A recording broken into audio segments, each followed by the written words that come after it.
Olá a todos, sou José Valadão, coordenador do curso de Atenção Primária à Saúde e Saúde da Família.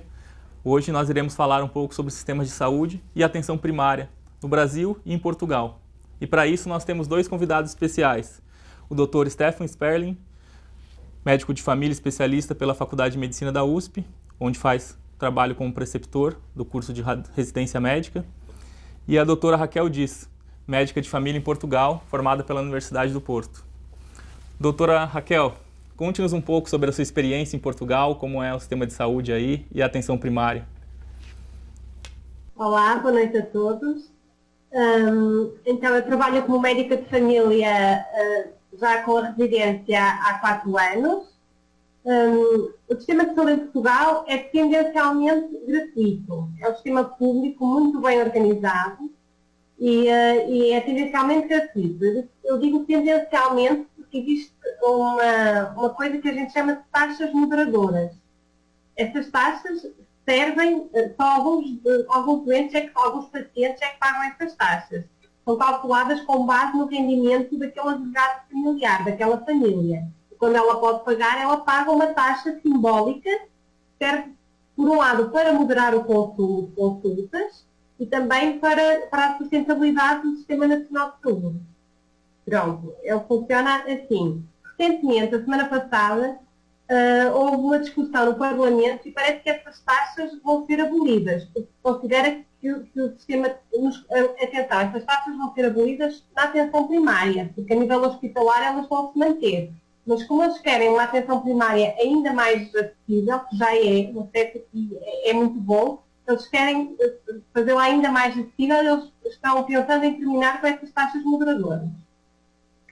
A nível da organização, a atenção primária é um pouco diferente da região. O país é muito pequenino, contudo há diferenças a nível das regiões. A região norte de Portugal está 100% coberta com médicos de família, ou seja, todos os pacientes têm um médico de família.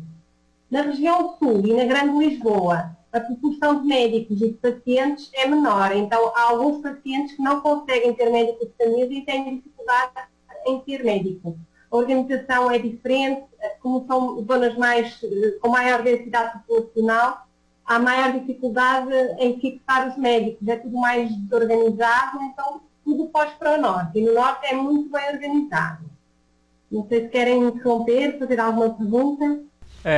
Dentro do que você falou, né, então o sistema de saúde em Portugal também é universal, como a gente tem aqui no Brasil, né, público, mas existe uma certa taxa, né, que você contou, que seria sobre um valor, sobre serviços específicos de saúde, né? E isso varia de acordo por região, por pessoa, por faixa etária, ou não tem uma divisão relacionada a isso? Sim, tem. Então é assim, como eu falei, só paga a taxa moderadora quem tem um rendimento que lhe possibilite pagar essa taxa. E só em determinadas consultas. Por exemplo, um doente crónico no centro de saúde, um doente para a sua vigilância da sua doença crónica, uma consulta de diabetes, para a vigilância da sua diabetes, essa consulta é gratuita. As crianças até aos 18 anos também não pagam. Consultas de planeamento familiar, as senhoras também não pagam. Consultas de rastreio oncológico, para fazer o rastreio do câncer coloretal, também são gratuitas. Pronto, esse tipo de situação é gratuita. É uma consulta de saúde adultos. Um adulto vai fazer uma vigilância do seu estado de saúde, se puder, se tiver um rendimento para tal, vai pagar uma taxa simbólica de 4,5 € pela consulta. Ah, entendi. Então existe uma taxa, né, que é muito diferente. A mesma coisa nos exames, por exemplo. Peço desculpas até. O Papa Nicolau é gratuito, uma pesquisa de sangue oculto na espécie é gratuita, uma análise de sangue, um colesterol, um perfil lipídico já é pago. Ah, entendi. Então, a cobertura em saúde, ela é municiada a toda a população, né, enfim, todos os cidadãos, mas diferente, acho que daqui, né, o Stefan pode contar um pouco também, né, de toda bagagem que ele traz aí de conhecimento do sistema de saúde aqui no país. Existe uma taxa simbólica, que ao invés, acho que aqui no Brasil a gente está ligado a um financiamento mais aos impostos, né, que a população paga. Mas aí então existe uma taxa que é pelo uso e para grupos específicos, né, em populações que têm um rendimento para arcar com essa despesa e também para cuidados em saúde especiais, né? Porque a maioria dos cuidados, exames, testes relacionados a programas de saúde, rastreamento, eles estão inclusos, né? Sim, gratuitos, sim, os preventivos. Isso, em relação ao acesso, há uma situação agora curiosa. Nós recentemente temos recebido muitos imigrantes, inclusive é do Brasil e de outros países da América do Sul e também aqui da Europa e da África. E mesmo nessa situação, se essas pessoas tiverem um visto de residência em Portugal, mesmo sendo estrangeiros, têm direito a médico de família. Eles têm médico de família aqui em Portugal. Precisam só de ter um visto de residência. São cidadãos estrangeiros, mas têm o acesso à saúde aqui de forma gratuita também. Quer fazer um contraponto um pouco sobre o sistema aqui no Brasil, Stefan? Eu acho interessante, até mesmo pelo que a Raquel compartilha. Bom, a gente tem um sistema de saúde constitucionalizado, não é? Previsto na Constituição de 1988 e que nos anos seguintes, nos anos consequentes à promulgação da Constituição, passa a ser regulamentado. Então, a sua lei orgânica e as suas leis complementares começam a ser publicadas e ele se propõe um sistema público, de financiamento público, gratuito e provimento público também. Por que eu digo que ele se propõe? Porque um dos maiores desafios que a gente enfrenta hoje em dia no SUS, no Sistema Nacional de Saúde brasileiro, é justamente o fato de que ele se propõe público, mas a gente tem um acesso segmentado, ou seja, a gente tem a população dependente do uso do sistema público, do SUS, mas a gente tem uma população que também acessa cuidados em saúde através da saúde suplementar. E pensando em cobertura universal, pensando na organização do sistema, essa segmentação acaba às vezes produzindo aí um pouco de iniquidade na forma como a gente oferta os cuidados às pessoas. Não só iniquidade no sentido de como a gente distribui a massa de financiamento, mas o que as pessoas estão tendo acesso ou não, né? Então, assim, a gente não tem uma forma de copagamento dentro do sistema público, mas muitas pessoas precisam fazer o out of pocket, né? Tirar do próprio bolso o pagamento de ações em saúde, apesar da gente ter superado um pouco isso, idealmente, na Constituição. Curioso que você compartilha, Raquel, em relação a imigrantes, por exemplo. Nós também somos aí um desaguadouro de muitos imigrantes, e a única coisa que é demandada para que eles possam fazer parte do sistema de saúde ou serem atendidos também é um registro. Eles podem retirar um registro civil, retirar o número que é o Cartão Nacional de Saúde, o famoso número SUS, e aí eles podem ser objeto das políticas de atenção a cuidado, também de forma integralmente gratuita, sem necessitar de nenhum tipo de financiamento próprio, enfim, de retirar dinheiro do seu orçamento doméstico para terem acesso ao cuidado. Então, de alguma forma, eu acho que isso é muito natural, né? A gente ter sistemas que de alguma forma são muito similares, porque a gente acaba bebendo das grandes reformas sanitárias da Europa, principalmente da italiana, um pouco do Canadá também, né? Da reforma sanitária de 74 do Canadá. Então, acho que é bem natural que a gente tenha sistemas aí bem convergentes e fazendo um bom trabalho no cuidado das pessoas. Eu acho interessante isso de que existem diferentes formas de financiamento dentro de um sistema público, né? Você acha que a população aqui no Brasil, como que ela aceitaria esse fato que em Portugal e em outros países europeus também, no mundo, o sistema é público, mas você, para garantir os cuidados dentro do sistema público, né, a população como um todo, ela não paga um imposto, né, que é, enfim, anual, enfim, durante um certo período de tempo, né? Ela paga o uso, né? Como você acha, Stefan, que a população aqui no Brasil viria isso, né? Você pagar a consulta dentro de um sistema público, né? Uma taxa que não é uma taxa de uma consulta como a gente vê em hospitais privados, uma taxa grande, né? Mas é uma taxa simbólica no sentido de municiar mesmo os investimentos públicos, né? De garantir. De alguma forma, a gente já tinha pensado nisso historicamente no país, principalmente pensando em grandes transações financeiras. Não sei se a Raquel teve contato aqui quando ela veio sobre essa questão de financiamento. A gente tinha um imposto chamado CPMF, que era um imposto que era aplicado sobre grandes transações financeiras, que permitia não só a gente fiscalizar aonde a grande massa de dinheiro movimentado por grandes corporações e por grandes investimentos estava indo, mas permitia também reverter para a saúde. A CPMF foi extinta.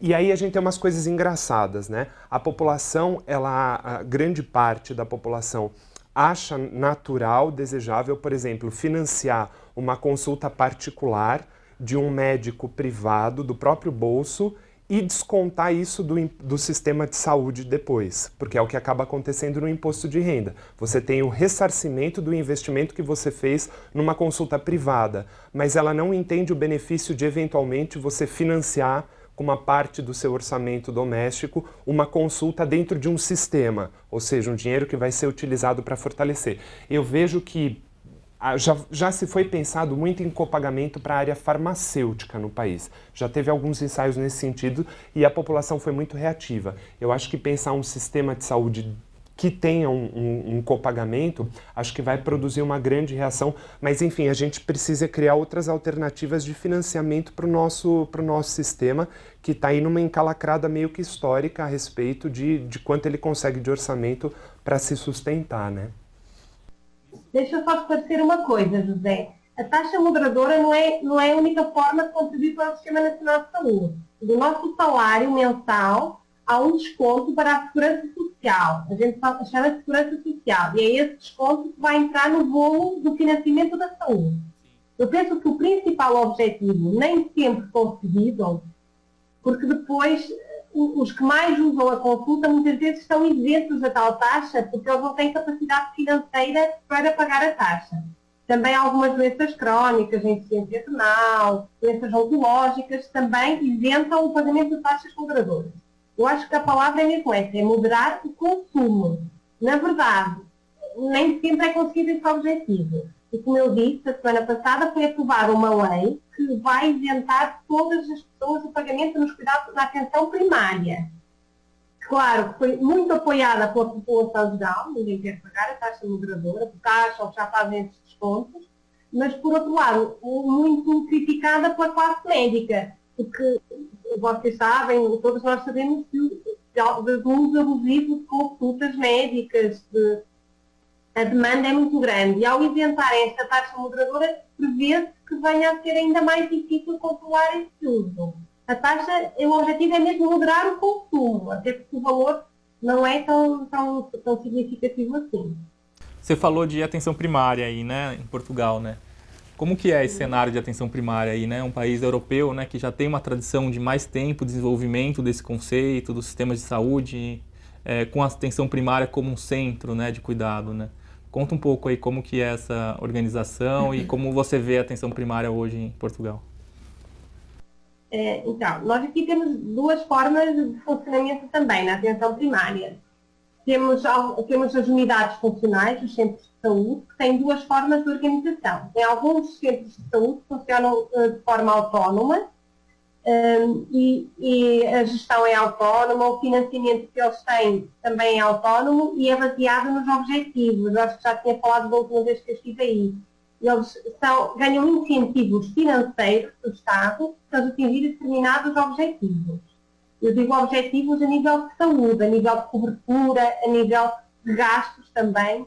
Pode ser um pouco criticado, porque aqueles que gastam menos em exames, que gastam menos em terapêutica, são beneficiados por causa disso. E tem outra forma de funcionamento, que é independentemente dos jogos, têm objetivos também, mas que esses não são